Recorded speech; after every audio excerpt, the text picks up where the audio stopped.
Hi, welcome to another edition of OCTV. Today we're on location in Wampsville, right outside the DMV at the county offices, showing off this exhibit, which is here at the courthouse actually. It's entitled Oneida Limited, More Than a Silverware Company. And I curated this exhibit along with my friend Stuart Sopko. I'm Stuart. I'm a junior at Colgate University. I worked at the Mansion House this summer as an Upstate Institute summer field school fellow.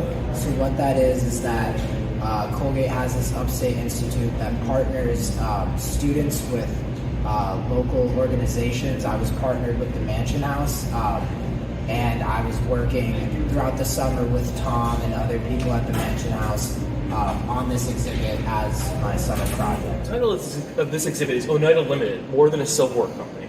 And it's really about the Oneida Limited Oral History Project that we've been undergoing for some time now, where we've been interviewing people that work for Oneida Limited from the boardroom to the factory floor to really capture what it was like to live and work in Sherrill and Oneida throughout the 20th century. I use this case here by pairing some of the quotes we had from the interviews with some of the amazing collections from the Mansion House and other private collections. Now we'll take you in shelf by shelf to see what it's all about.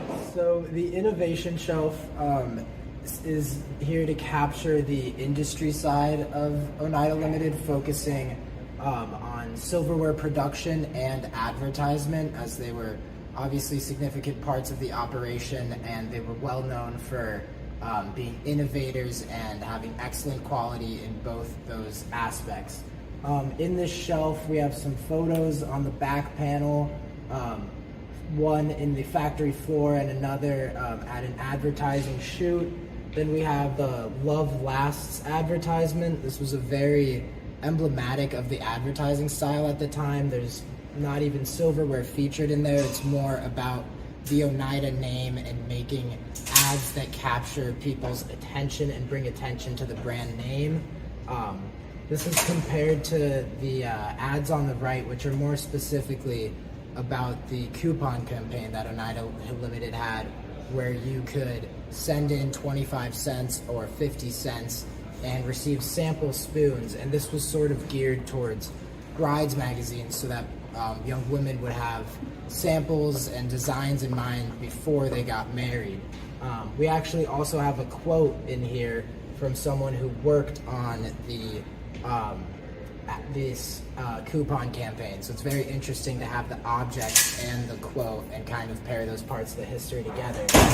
And finally in the center is sort of the evolution of the process of creating the spoon, from the blank to the finished buff. It's the Michelangelo pattern, which was very well known and very emblematic of Oneida's style of intricate design and beauty.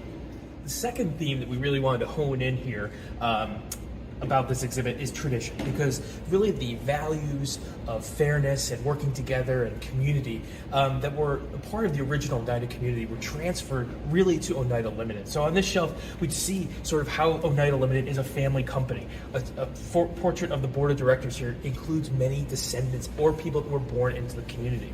We also have an early spoon mold from Wallingford, where the community first started making flatware. And then, of course, we have some brochures and ephemera that evokes the sort of the tradition of high quality manufacturing that started in the Oneida community and continued throughout Oneida Limited.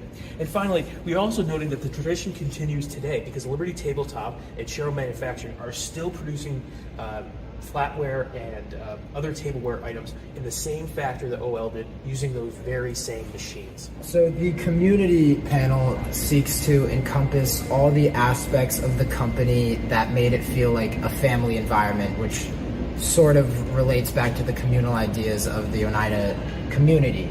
But it expanded into the town of Sherrill, which was developed by the directors of Oneida Limited to be a working town where everyone lived together, recreated together, and created this family environment in the company that many say led to its unique success. Over here on the left is a map of Lewis Point, which was space on Oneida Lake owned by the company for families who worked for the company to spend time in the summer. You could rent cabins. They also held clam bakes and other events there. And on the right side is a photo of the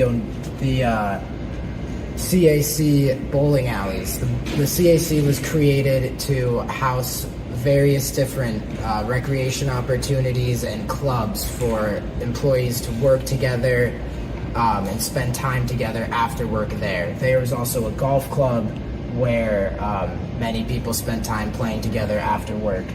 And in the middle is the Oneida Silversmith newsletter, which was another way that the company created community. They would have this newsletter that would highlight parts of the company, but also more personal things, people graduating from college or high school, or if someone had a baby. So it created this whole very family feel to the company, which I think is very unique. Our final theme here in this exhibit on the lower end of the case here is called OCQ, which is a term that employees used, and it meant Oneida Community Quality, only the highest quality products left the factory. And we populated it here with a little tablescape kind of thing, with some of the most iconic designs of the 20th century, including Paul Revere, Juilliard, and others. We also found a really interesting bicentennial commemorative server that the company produced for only its closest friends and employees. And again, we ended this one with a quote that someone shared with us when they were doing their interview, saying, "The one thing about Oneida is our quality of our product. Well, it's exceptional. There wasn't anyone who could meet our quality or standard. We were the top dogs." Again, showing how much pride people took in the work they did at Oneida Limited. Thank you for tuning in.